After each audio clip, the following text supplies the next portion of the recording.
Hey everybody, it's what is it? It's Wednesday morning, actually afternoon, just after 12. I say a lot.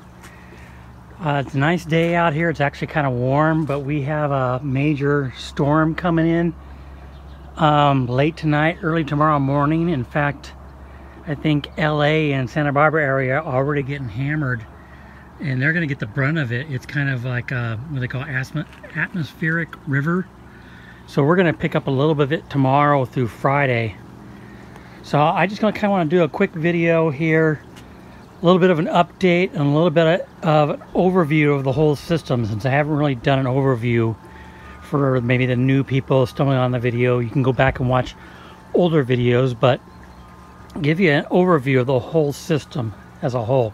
And as you see, this is pretty much it right now as a whole. And we're going to go over here to the left side and start showing you over there. I guess we can start you out. These are the fish tanks. It's 2 IBCs, 275 gallons. Here's one side, which is empty right now. And I'm going to be putting tilapia over here. I need to vacuum out the bottom first. It got a lot of dust in there from clay balls and everything. And this is the left side, which is operational. I don't know if you can see them with the glare, but got 8 fishies in there. Koi, mostly koi, and a couple fancy goldfish. They're doing better that it's warmed up a bit. The temperature is above 60 now in the water, so they're a little bit more active. With all the storms we've been having, the water's been in the 50s and they've been kind of hanging low. Anyway, the water comes in on both the tanks. They're both identical. It comes on the top here, and it's a 1-inch inlet. I just put a little reducer there to kind of squirt the water a little more and get a little swirl flow. That was a suggestion by somebody in a couple of videos ago, and I don't know the name yet. I don't remember them. Then we have a slow, which is solid lifting output, which I think is a stupid name, although it does lift solids. At the bottom I have a it's a bathtub drain fitting, kind of widens out.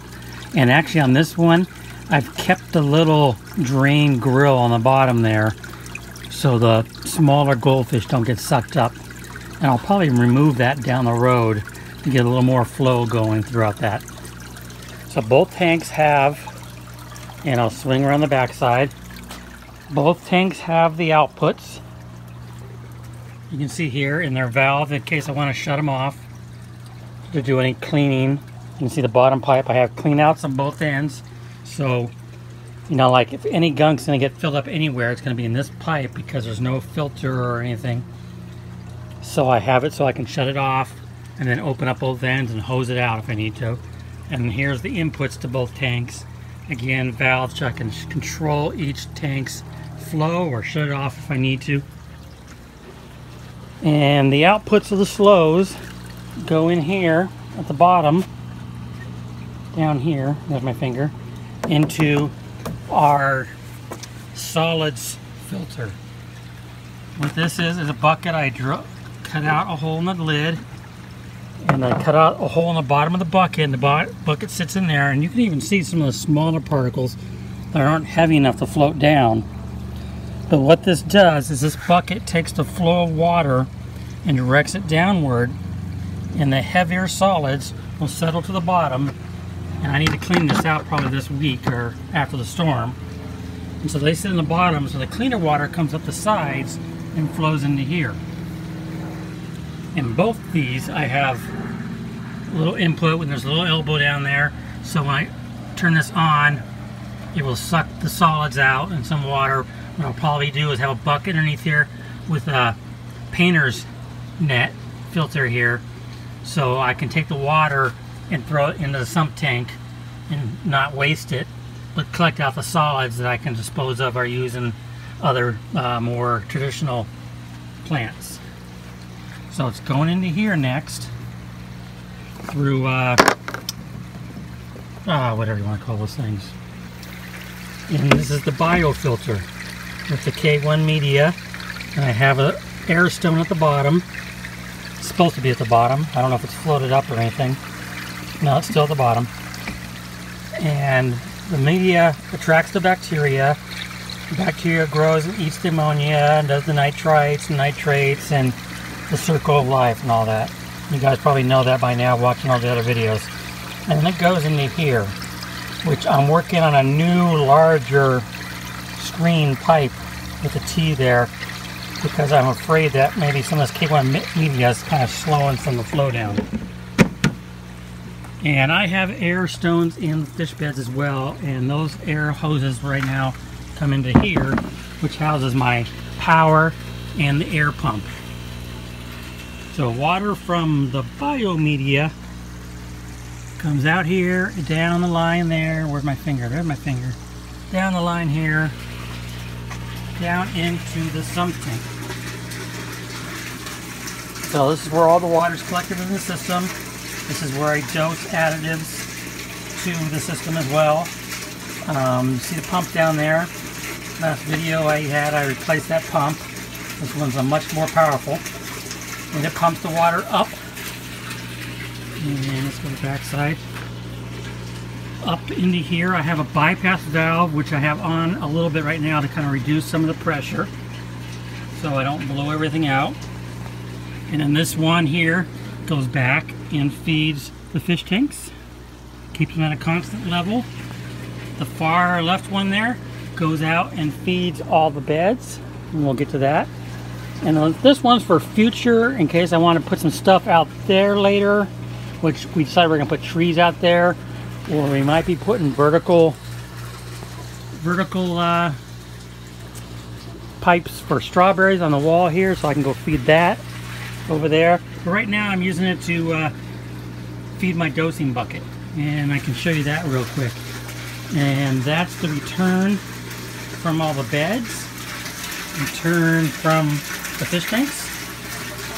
And I have a float valve there, and it's kind of underwater because what I did is, and I'm probably going to do it again tonight, is this is supposed to be a big storm, and right now my water reservoir is almost to the top, so I'm kind of overfilling my sump tank right now to give more capacity in the rain tanks, so we can collect some of that water, and that'll hopefully make this all last longer. With the float switch, I have a filter here. It's coming from, I have 3 IBCs right now. I'll eventually have 3 or 4 more here, but those are almost full. Let's go down there and take a quick look. This is the rain collection, and I lift this little part I'm painting it so I can, so I'm probably going to drain the water into the sump tank that's below this bar here, so I'll have that capacity in the storm. I mean, the way they're talking about the storm, I could probably fill up 2 or 3 IBCs off it alone. So what I have is a there's our rain gutters. It goes all the way around the front of the house, and it just kind of sits above. I have a 3-inch rubber 3-inch to 2-inch there with a screen I put on top to kind of screen out bugs and stuff like that, and it's been doing a good job of that. And then it goes in the 2-inch, and I have this bypass valve that when I open it up, it will do a which way does it go? There we go. It will act as a bypass, and it will flush the rain gutters and flush the system out. And we just had some rain, so I'm not too worried about flushing right now. And the spring's supposed to start at 3 o'clock in the morning, so I'm not gonna get up and come out here and turn this on. So it will fill up here and then go into the rain tank, and then when it gets all 3 full, it will overflow back out. Back out. And that actually flows into the drain there, which has a pipe that goes out to our street. I wish I can get 3 more tanks up before the storm, but if you see a pile of concrete, I'm not ready to move that yet. So they're all connected by a 2-inch pipe. And then I have this 3/4 inch here, which goes and feeds through a filter to get out some of the sediments from the roof or whatever into the fishy tank through the float valve. So next we have our dosing bucket And what I do here is I fill it up. I have a pipe in there, drain in the bottom, and just a tube that feeds. And I mix whatever I'm going to add to it, be it the iron or seaweed, or this time I'm using some pH down. I mix it up, and then I added this valve to it because it's really hard to adjust that valve to right where I want it. This is really smooth, and I can get right to where I want it. So it just trickles the mixture in and just slowly feeds it in so I don't abruptly change anything. So I'll let that run all day. I'll shut it off at night so I don't have any accidents at night. And then I'll start up the next day if I need to. Alright, now we're on the plant side. This is the Dutch bucket row, which I don't even know. 1, 2, 3, 4, 5, 6, 7, 8, 9, 10, 11, 12, 13, 14, 15. So looks like I can probably have 30 or 29 buckets here. It's fed from the sump pump there, valve, so I can adjust the line, and then each feed has a little valve on it as well, so I can adjust it up and down and try to poke it down so it stays less sunlight. Right now I have the green peppers here, which they are going to move down a row because the point of it is the top row is for all my vining plants, and I'll have lattice netting up here for them. So we got those going there. We have some peas that I grew from seed. Make sure they all get a little bit of water there. A zucchini plant from, what do you call it? Starter packs. And then the rest are empty. And then I have the tomatoes down here. This slipped out. When I upgrade the pump, it really juiced everything up. So this is the beefsteak tomato. The rest are our cherry varieties. Already starting to bloom a little bit there. And then they all drain, these Dutch buckets, they all drain down into 1.5 inches. Is it 1.5 inches? Yeah, I think it is 1.5 inches. And they all drain down back into the main 2-inch drain line. And over here we have our beds, which will be a mixture of ebb and flow, which these first 3 are right now. And they're again fed off the line, so their own valve. And then I have a valve on each bed as well, so I can adjust or shut off each bed as needed. And then I'll probably do some DWCs down here. Right now he's in here temporarily until I'm going to move him in the buckets. And I have some basil. Again, these are temporary. I'm going to move them over. Another tomato. Then I have some spinach that's coming up from seed. And I threw some kale seed. Where did I throw that? I think I threw the kale seed here. There's one there. So I just did that yesterday. We'll see what happens with them. And I'm probably going to throw some onion seed in here as well. And they all bell siphon or drain down underneath. You can see the drain there into another 1.5 inch pipe, which feeds into a main drain, a 2-inch. And then just above that, the newest addition was our strawberry line, which is basically a 4-inch pipe, which I should have used Schedule 40, but I went the easier route because Home Depot and Lowe's carry the drain line. They have clean out valves on each side, so I can hose it down if I need to. And for those of you who saw the video when I put this in, I have the water level about 1/4 inch, 3/8 of an inch above the net pot bottom. And you can see the roots are already starting to peek out. So I'm going to give it until next week, and then I will pop out the stopper. I have a little 1/2 inch coupler on top of the drain down here to keep the water level high. He's small, he doesn't have any roots out yet. But there's some roots coming out.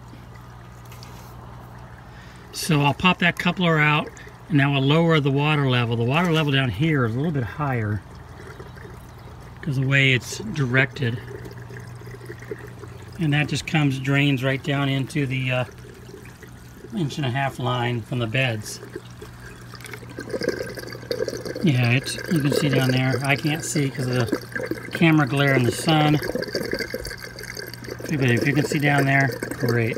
I just keep this little T up there to keep the sunlight out until I can get a plug. And then the other side is the next section I'm working on right now. I'm just slowly, not in a hurry to get it done because I'm just slowly adding plants and adding fish together, trying to keep the system balanced. And here's the strawberries. We have a valve for the strawberries as well, so I can increase the flow or lower the flow. And then there's the bed, so you get ready to start putting that together. And I extend the line out here, so if there's anything I want to add over here later on, I can do it. And I haven't really thought about it. I got a lot of space here to get going. And over here, I'm just kind of beautifying the area. We're putting in a couple layers of bricks to make a little planter top area, and then we're probably going to just set trees in wicking barrels up here, dwarf lemons, dwarf mandarin orange, and so forth. I don't think we're going to put anything aquaponically over on this side. And I just noticed that bucket is sitting on top of the pipe over there and kind of pushing it down. I might have to move the hook up. So that's it in a nutshell. That is our aquaponic system here. Indoors, I have a seeding and microgreen station. I have a bunch of cucumber, cantaloupe, kale, and yellow zucchini, yellow squash in the cedar right now. So those will be coming out here in a couple weeks. And I have a bunch of butter crunch and lettuce and red romaine seeds on the way that should get here this weekend, so I'll start seeding those. And that's it in a nutshell. So any comments or questions, let me know. I appreciate any constructive comments and suggestions, and any questions you have, I'll answer the best I can. And today I'm going to go ahead and put a shade cloth up there over the fish tank area, and maybe a couple wires across here to kind of tighten up those shade cloths and to provide drop strings for the tomatoes. And then I'll probably do some cleanup of the hydraulic. This is where I clean up the dust as much as I can so I can fill out more beds and buckets. So yeah, that's about it. Like, subscribe, hit the little bell if you want to get notified. I talk about other things besides aquaponics and hydroponics. So we'll talk to you guys later. Stay dry out there, LA. I know it's kind of nasty. I'm actually looking forward to it. I love the rain. So I will talk to you guys later. Remember to be happy and choose happiness. Talk to you guys later.